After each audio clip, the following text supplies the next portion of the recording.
If you want to go from gut feel to insight inspired, this is the Data Diaries with your hosts from Dexibit, Angie Judge, and Pierre Perez, the best podcast for visitor attraction leaders passionate about data and AI. This episode is brought to you by Dexibit. We provide data analytics and AI software specifically for visitor attractions, so you can reduce total time to insight and total cost of ownership while democratizing data and improving your team's agility. Here comes the show. Where do you find 1 million visitors? I don't know how many times I've talked to a visitor attraction lately where two things are happening simultaneously that kind of conflict with each other. One is that year-on-year visitation has been declining and the attraction is in negative growth.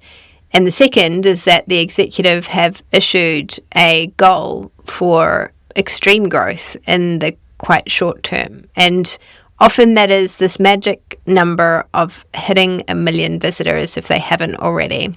So today we're going to talk about how realistic this is, how do you achieve it, what do you do if this is the goal that you've been charged with, and where do you find those 1 million visitors? I'm here with Pierre. Hi, Angie. Amazing. Let's dig into it. So the first thing that I wanted to talk about is actually the realism of some of these goals. How do you think about sort of looking, when you hear about a big, hairy, audacious goal that's maybe a bit too big, hairy, and audacious, how do you go about managing for that? I think we need to first look at when is this goal being put in place and why is it being put in place, right?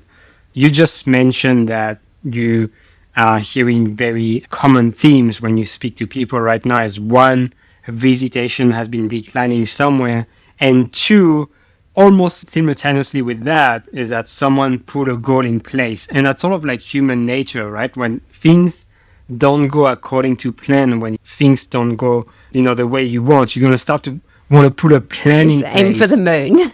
Exactly, and you're going to aim for the moon, right? So, which is normal behavior. But, when we see we want to add, 1 million visitors, or we want to get to 1 million visitors, the first question that we have is, by when? When are you actually tracking that goal for? Is it in a year?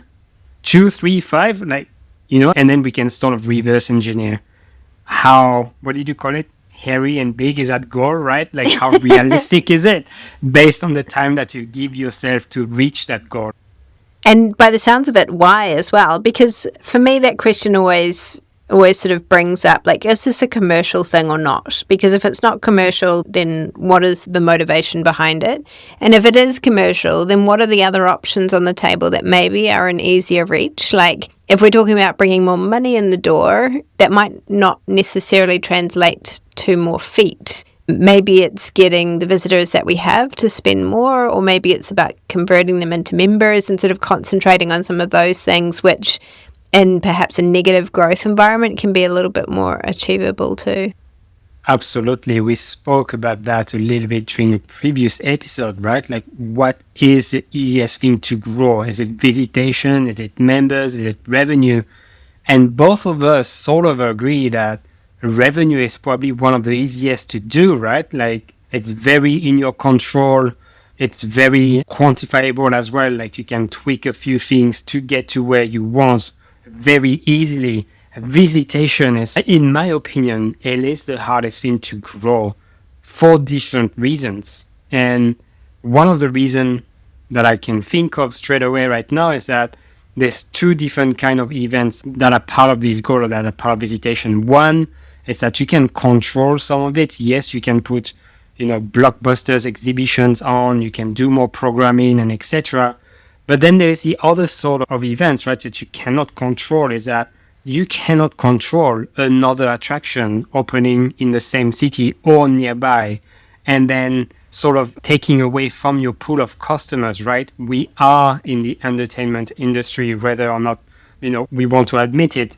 And people are competing with Netflix, with restaurants, with cinemas, with theme parks, museums. Like, all of this is entertainment, right? So you cannot control something else popping up and behavior change from your regular visitors.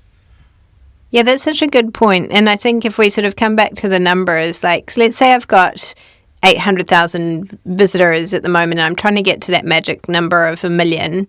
You know, if what I'm trying to do is at maybe $10 a head, trying to increase my revenue by $2 million, maybe it would be easier for me to try and get that, or at least some of that, if I got my per caps on my 800,000 visitors up by $1, $1.50, like I'm already closing half that gap.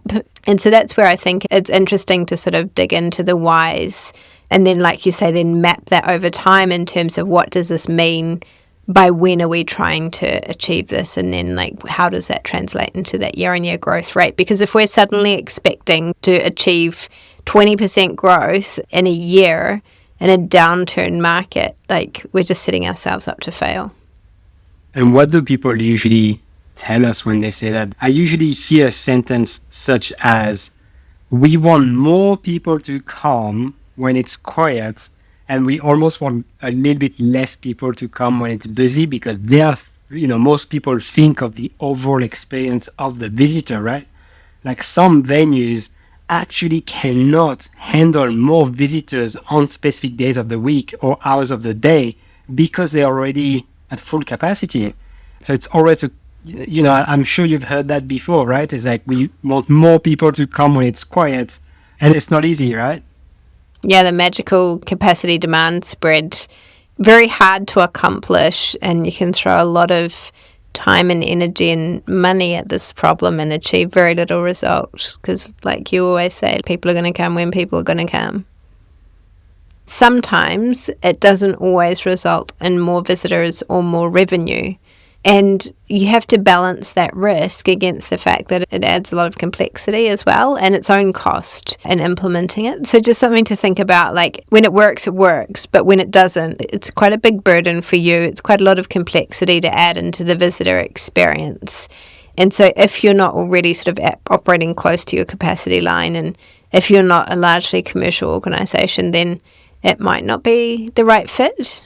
I think when it comes to trying to spread that demand, there's other ways to think about that problem as well. It's if your venue's filling up with, there's other strategies send your visitors to different places and use things like entertainment to draw them into different places. So, for example, if I am a location-based experience and I've got a fixed tour where I send my guests going here, then here, then here, can I develop a visitor journey that sends them almost backwards so that I can sort of send half of them in one direction and half of them in the other?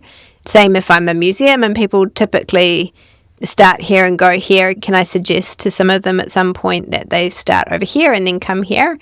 Or if I'm at a zoo, can I put on feed the animal over here, pull this particular parrot out on display over here, and kind of spread my visitors a bit better through my site?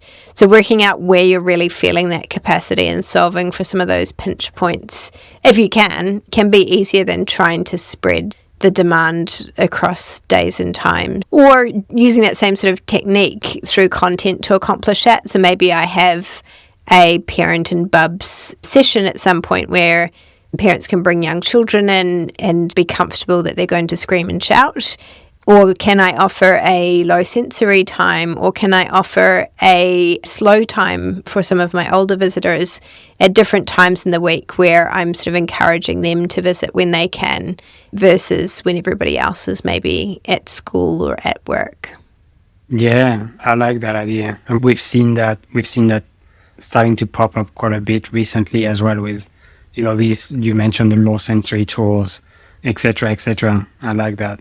It's things like, turning the lights down if there's a lot of bright lights. It's turning the sounds and music off if there's a lot of that going on. It's sort of reducing the sensory noise in all senses of the word down for maybe a particular hour or two for people who enjoy or need that kind of experience.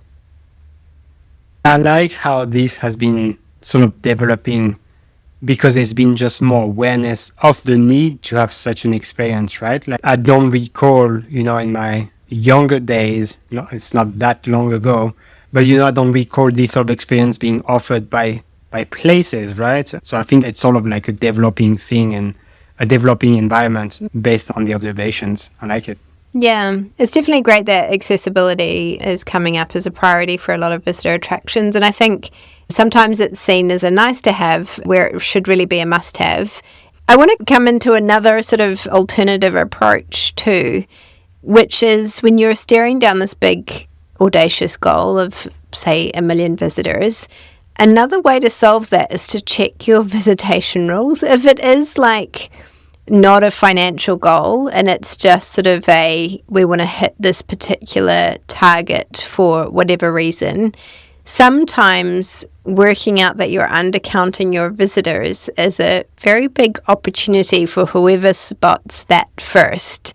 And this might seem to be a really obscure, uncommon thing, but you would be really surprised about how often we come across this. Perez had a few major wins himself in this realm where he's found places that have been undercounting visitors. Of course, we also find the reverse to be true sometimes. I actually had one just earlier this week where when we dug into some visitation recognition rules, this particular site had visitors to the area sort of mingling around their attraction and then would encourage them to actively check in, and were using that check-in number as their visitation. But of course that check-in was optional. They're in an unpriced, unticketed location, so it's probably only representative of a fraction of their visitation rather than representative of the whole number. So if you do have a really big target and you haven't recently audited the sort of data governance of how you count your visitors,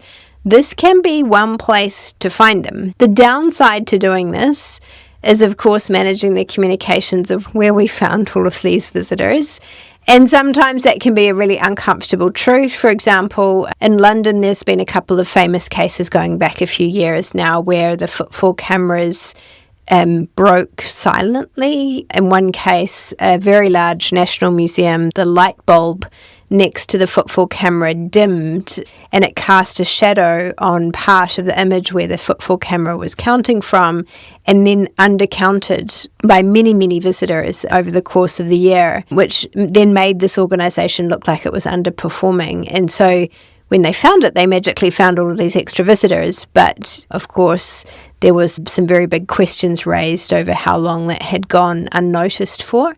The other sort of downside to this tactic, if you like, is that it will sink your per caps a bit, which is just really a theoretical metric to a degree if you're pulling the same revenue and just undercounting your visitors. But just something to be considering when you're sort of messaging this out, that you might have achieved growth on the visitor numbers, but your average revenue per visit will decline if those visitors have magically come out of nowhere from under the rug. Pierre, you've had some, without naming any names, you've had a couple of examples of this yourself that I can think of.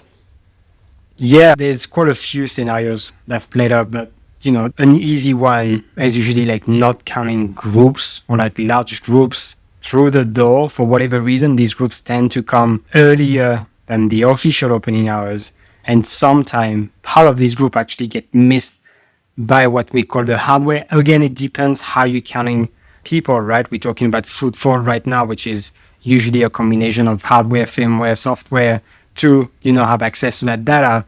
But, with my experience in the biotech industry, for example, every time you deal with hardware, there has to be recalibration process in place for you to ensure that there is accuracy, right? We talk about accuracy, on the ticket side and the rules in place, and these can change.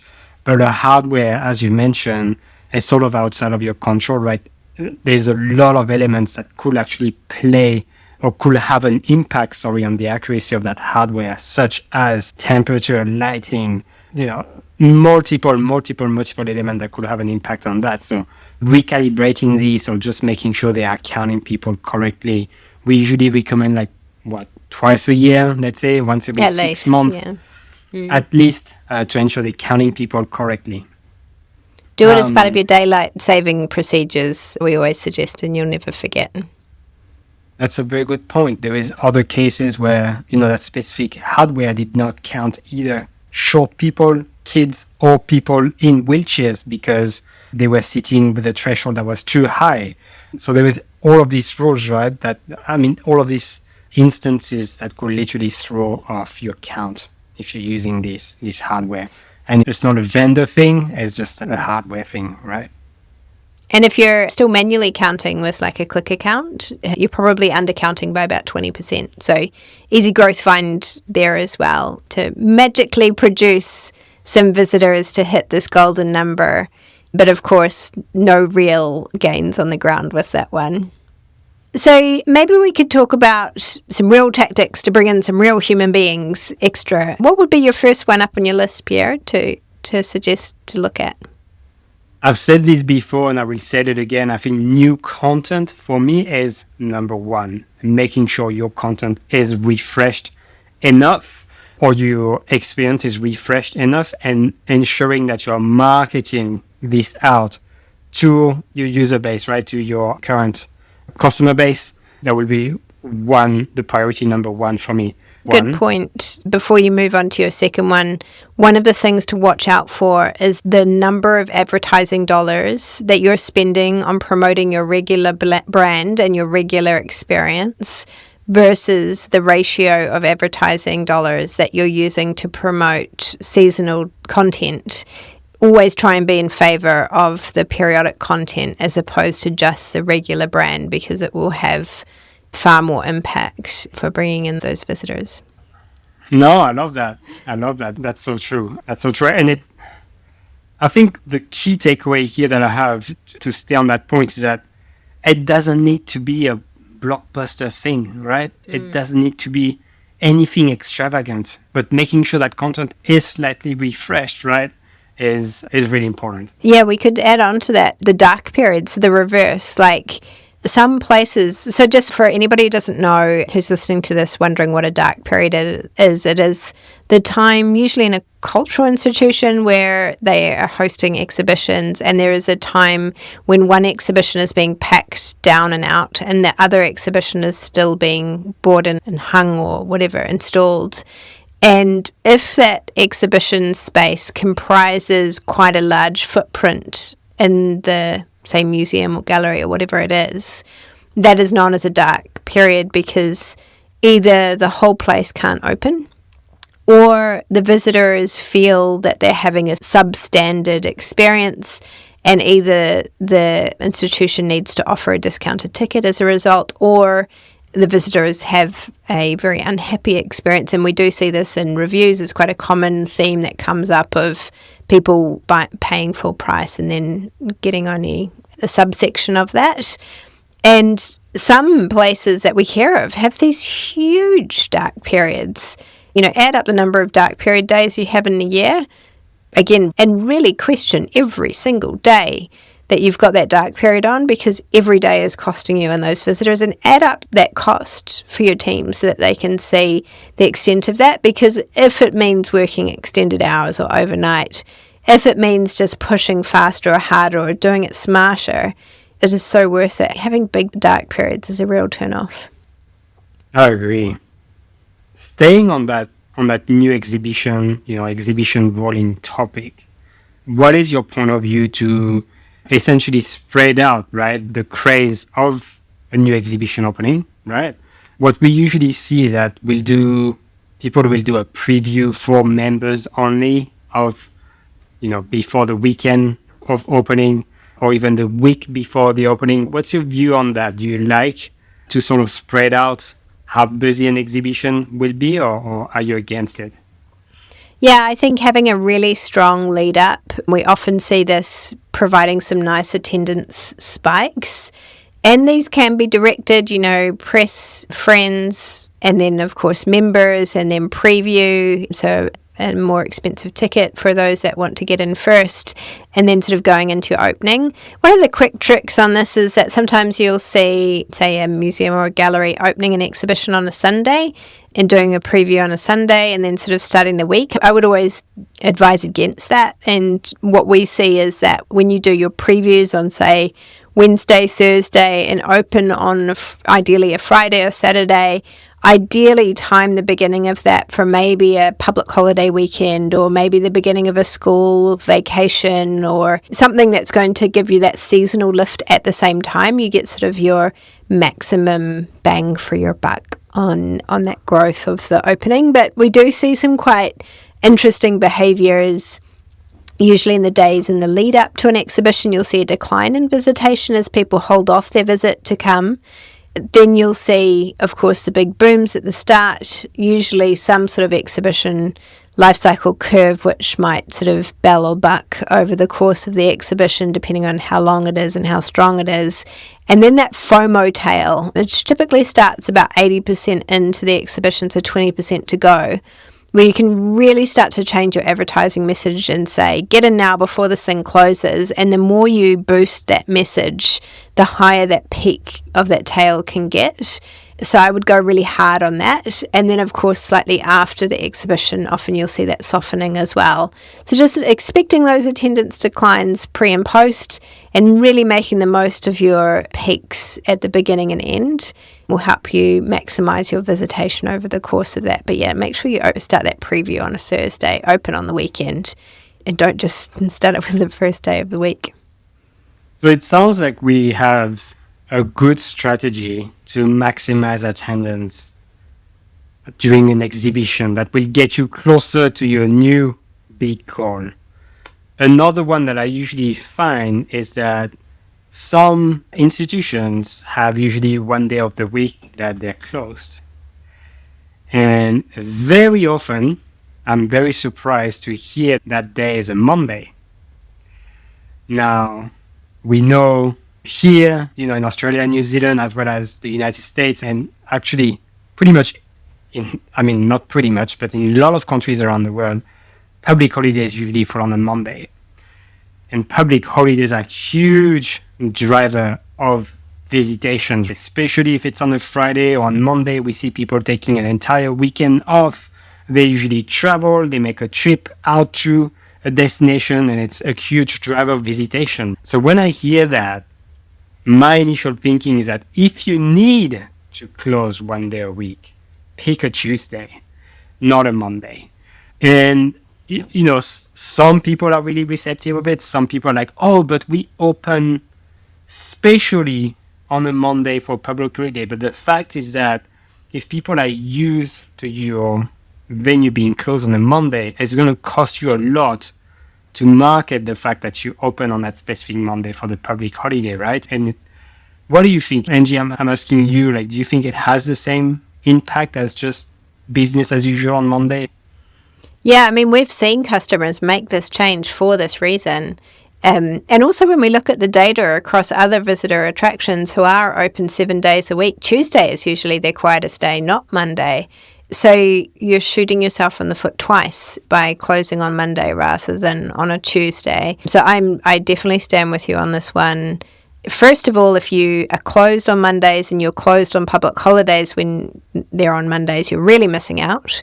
Secondly, like Pierre says, if you're closed on Mondays and just open for public holidays, probably a lot of confusing messaging out there in the public, which is diluting that.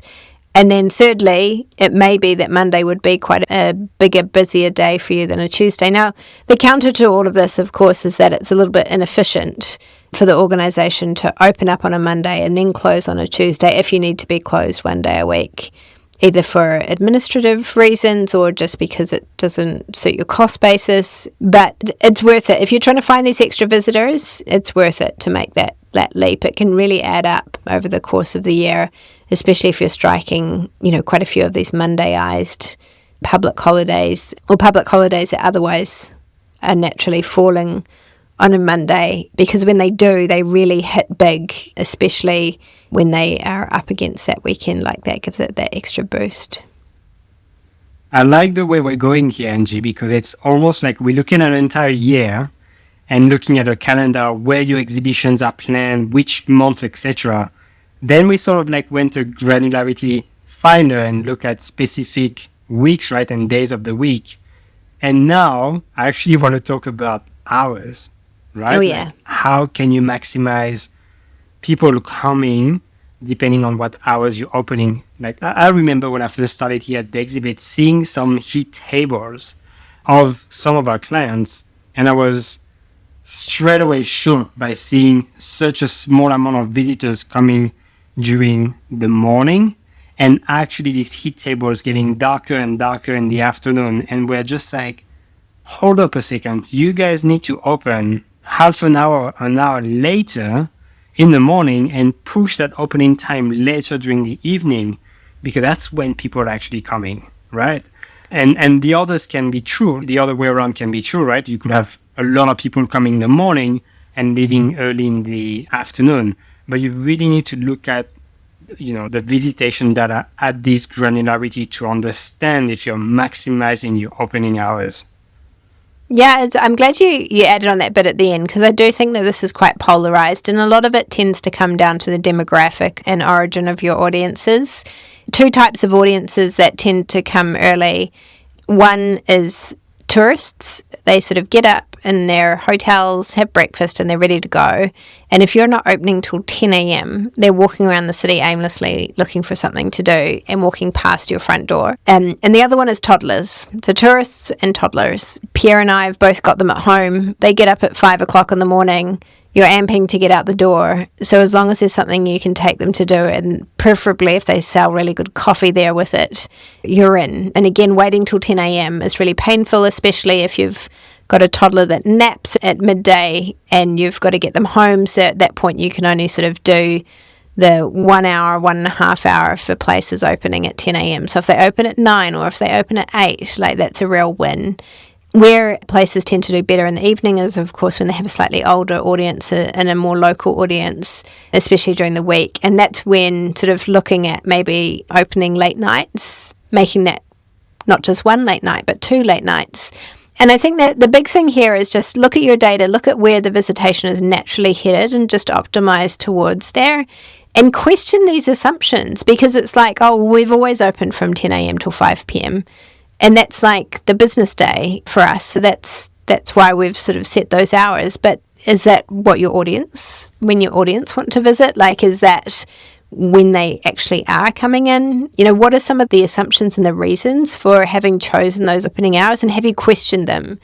One of the things we've been doing a lot of analysis of recently is comparing pre versus post-COVID on opening hours for these heat tables. And often we'll see some change, or maybe looking at winter versus summer and weekend versus weekday. So really dig in and question when your visitors are actually coming and steer towards there. I like how you mentioned season as well, right? It could be very dependent on the season based on different factors. But, when are tourists visiting, there may be a peak during the year compared to other months of the season. So yeah, I like that. So opening hours, look at season and look at the trend, right? Yeah, absolutely.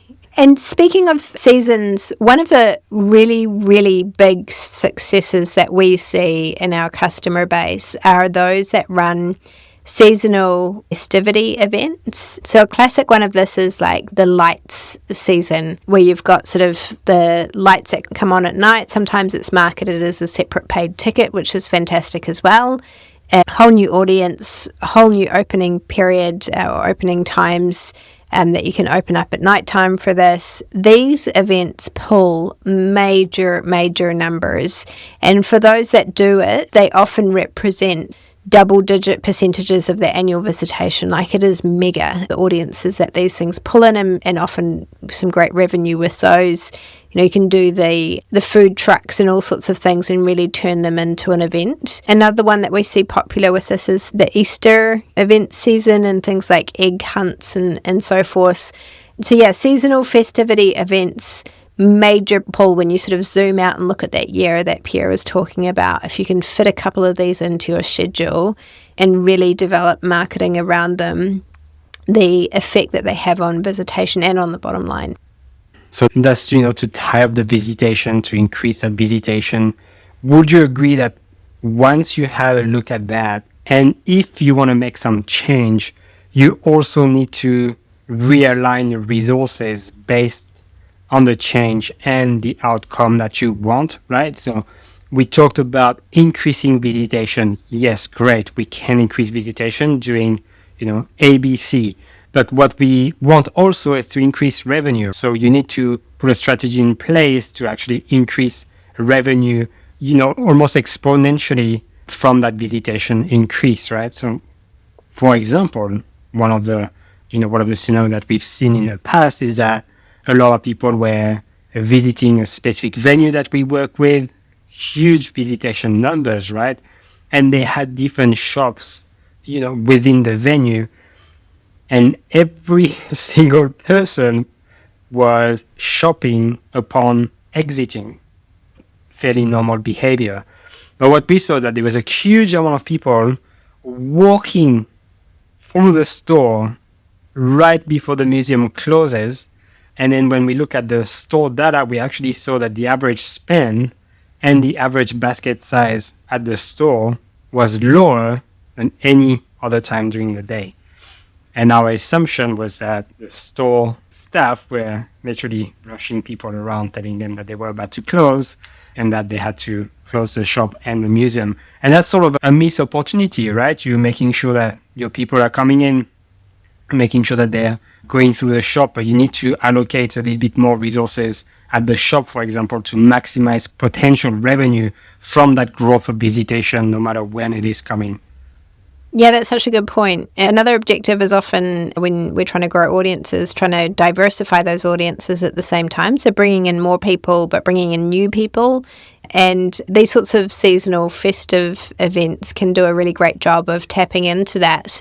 But if you don't optimize for that as part of the guest experience and the staff briefing and the way that you're allocating those resources, as Pierre says, it might not be that there is quite the push on the visitor to return. So really, really being very thoughtful and planned about that, making sure that the visitor receives a special offer to return, that they're sent multiple invitations and follow-up about returning, that the experience that they're having is a great one and that they're not too capacity affected, which some of these seasonal festive events can get really, really heavily capacity affected. All of these sorts of things can encourage that visitor to return and come back. A really popular one is providing them with a bring a friend and you come free kind of offer to encourage them to return and then bring somebody else with them. All of these sorts of things can help achieve that goal if diversity is part of that play. And that works equally with other programming as well. So for example, if you're running education programs, encourage the kids to go home with an offer to bring back the family and then reach those new audiences, particularly if you're aiming for that diversification in that audience group as well. I love that. It is usually harder to get someone through the door once, right? And you need to take every single opportunity that you have to bring them through this door once, give them an amazing experience to make sure they return. And how do you feel about free days, Pierre? Ooh, you know me, I don't like anything that's free. No, I'm kidding. I've seen some extremely good results coming from free days, right? On some of the institutions that I work with. One of them, who used to have 3 days, I think about once a month, ad hoc, introduce 3 days every Wednesday, for example. And I met with them this week, actually, and interestingly, they're starting to offer 3 days last year in 2024, every Wednesday. What happened is that we saw a huge increase of visitation, right, last year on these Wednesdays, but across the whole year. And this year, what's even more surprising is that they are growing against last year. So even though they only introduced the 3 Wednesdays last year, yes, 2024 against 2023 was a great year, but 2025 right now against 2024 is also a great year because it's almost like exponential visitation from these 3 Wednesdays. People talk about it. They're getting more tickets being scheduled, etc. And they just had more people coming through, even if it's the second year. And they're doing really well. Their retail is up. Their visitation is up, obviously. But it is a very, very successful operation for them. Yeah, I think this is a great one if the number of visitors is just the pure play here on the goal. The only sort of place I would kind of caution against it is if revenue's actually the goal and we're reframing that as a number of visitors. And the reason for that is that per caps, you would think, and kind of logic plays out that if the ticket's free, surely the visitor will spend more at the shop and the cafe. They don't. They actually spend less because they presumably have this view in their mind that we're going for this free experience. And so their wallet is often very firmly in their back pocket. So quite frequently we'll see per caps drop on a free day rather than rise, even when you sort of normalise for the fact that the ticket price is not there. So that's one thing to watch out for, is that if revenue is the true hidden goal behind the big visitation number, it can actually not be as great as you thought it was going to be on those business lines. And the second is that it can slightly cannibalize your membership as well if the primary goal behind the membership is often a free element. So just something to consider as well is just to watch out that, you know, why have a membership if you can come free on a regular basis? The reason, I think one of the reasons why this particular place does so well with their free days is that they are a Wednesday and not any other day of the week. So strategically choosing your day of the week when you are free and that you're only reaching a select audience that might otherwise not come is a really great way to make sure that you protect some of those other visitors that would otherwise come on your different days of the week. And you might even make that just for locals as well, regardless of how you're funded. That's a very reasonable restriction to place on this, so that somebody has to provide a proof of residence in the city and you're not cannibalising your tourist market who would otherwise comfortably visit on a weekday anyway too. That was my question. How do you feel about locals being free and others paying for their ticket? I think it's a really easy explanation when you're funded in that way. So like if you're funded by a local city council or a similar state authority, it is a little bit harder when that funding explanation isn't there. And I also think it's the only thing that you have to watch out for is how you enforce this. First of all, most people don't necessarily carry a proof of address with them when they're out and about just visiting a local attraction. They might have a form of ID on them, but it might not have a proof of address on it. So that can be a really tricky logistical thing to get around. And you can also get yourself into fairly hot water fairly quickly if your staff start enforcing that via sizing up visitors and making assumptions about where they're from. So something to train very specifically for if this is a strategy that you're going for, that you don't have staff assuming that they know that a visitor is not a local based on, say, their accent or their ethnicity. But I think, you know, if done well, why not? Like, it's a great way to be able to encourage your regular visitors to visit more often, even if they're not members, and a great way to still maximise your opportunity from that tourist market. And most tourists naturally have a higher appetite for spending than a local visitor, so definitely worthwhile capturing upon that.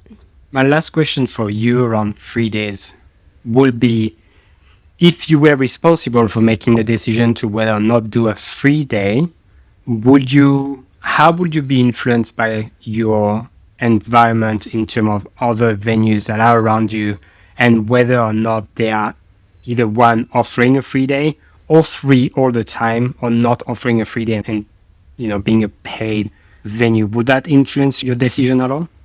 Of how competitive I am towards them. I'm going to pick their big launch day and choose that one, do you mean? Absolutely. Maybe. I don't know how evil I am in practice. Depends if I'm commercial or cultural, I guess, Pierre. Like if you were a paid venue, surrounded by paid venue that never offer a free day. It's not a bad strategy. Will you consider it? You say, yes, I will do a free day, and I will make it on a Saturday. Surprise. I happen to have chosen this exact day. Speaking of sort of competing with the locals, multi-attraction passes, great schemes to sign up for. So this is, maybe you've heard of something like a city pass. There's a couple of other brands out there that do them. Yeah, whether it's something that you team up with your frenemies on to organise yourselves, or whether you've got an operator in your city that's selling these. They're a great way to just increase that reach a little bit more. Of course, you don't get quite the same admission per caps through them, but certainly worth a try. Only caution around here would be watch that you're not actually cannibalizing some of your locals with these. Usually you're aiming at a tourist audience with these, like people who are in a particular city for a certain period of time and they buy one of these multi-attraction passes to see it all. But often we'll find when you dig into the origins of this data that sometimes people will be using them during the school holiday, school breaks. So just watch that they're not cannibalizing what could be maybe a membership offering or something else as well. So just something to keep an eye around. Keep an eye on the data, right? We've seen that. Also, we had some surprises around that, where we thought these sort of tickets were targeted for tourists. And funny enough, we had a lot of locals buying these tickets. But there's a lot of various reasons why that maybe locals with family visiting from different cities, from different countries, and actually buying these tickets to take their families around, etc. We know it's really common on our side of the world here, right? Like, because we're so far away. And when you have families visiting, you usually take them around.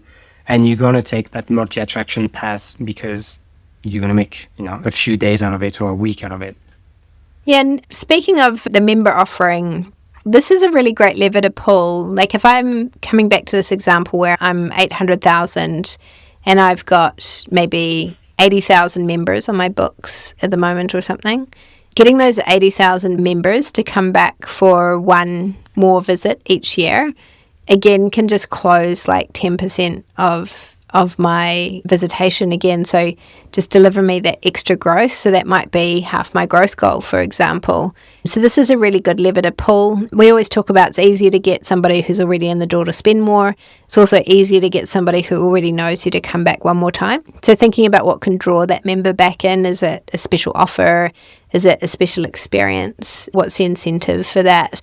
What extra marketing we're putting down around that? Getting that metric up, that number of average visits per member up by 1 point. Major achievement on that visitation goal.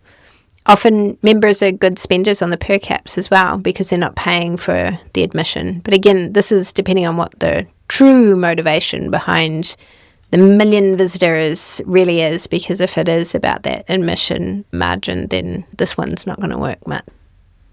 What else do you get in the bag, Angie? Oh, I know we've been on a rant about this for a while. There's stuff around corporate team buildings, B2B sales around that, education, and really going out to market hard on that, really treating that like a sales channel. Speaking of channels, going down the channel partner route, really optimizing for that, talking to your OTA partners for online travel and things like that, local guide companies, especially where they sort of turn up by the busload. I think the only one that we haven't covered that I think we can't not mention is your marketing spend and optimization. This is probably one of the biggest factors within your control, but also one of the things to think the most about, because the harder you're pushing on this growth goal, the more expensive your visitor acquisition cost, your per unit cost of bringing in each additional visitor becomes. And at some point, it's not worth it. So really keeping an eye on those numbers and working out what that dollar value is and how that dollar value is changing as you're reaching further and further into a stretch can really help with that. And then getting really, really harsh about optimizing for it. If you're putting the flags on the lamppost and the ads on the back of buses and not really thinking about the attribution of those in terms of real feet through the door, some of those dollars can be better used elsewhere, and particularly online where they can be tracked. And so really optimizing for that marketing spend. And sometimes it's even going right down into the details, like getting into your Google Analytics data and going, hey, we've got a whole part of ad spend going to these zip codes or these states, and we don't actually have the visitors coming from them, so let's chop those and focus on these markets and these missed markets that we're going to try out. Or, hey, we're advertising this event this far in advance, and that doesn't actually match up with the booking lead time of our tickets for that. So let's peel that back or push it forward or whatever it is. So really like using the behaviors of what your visitors are actually doing and sort of testing and then validating that against how you're spending can really help you optimize that marketing spend. But yeah, I'd dig deep into that space as well. So I think that's probably all we've got time for, and we're maybe out of juice on all of these different ideas, but hopefully that's given you a whole pile of food for thought over where you're going to find 1 million visitors. And let us know what your strategies and tactics are. Love to hear what everybody else is doing. And we constantly see such innovative things like places sending down recruiters down to meet cruise ships to bring people up, or putting objects into airports to be part of the visitor greeting experience. So whatever those creative ideas are that you're trialing out, we'd love to hear about them, as with the community. So do put them out in the world and let's share alike. See you next time. If your goal is to get more visitors through the door, engaging and spending more, leaving happy and loyally returning, check out Dexibit's data analytics and AI software at Dexibit.com. We work with visitor attractions, cultural and commercial, integrating with over 100 industry source systems across visitor experience and venue operations, providing dashboards, reports, insights, forecasts, data management, and a unique data concierge. Until next time, this is Dexibit.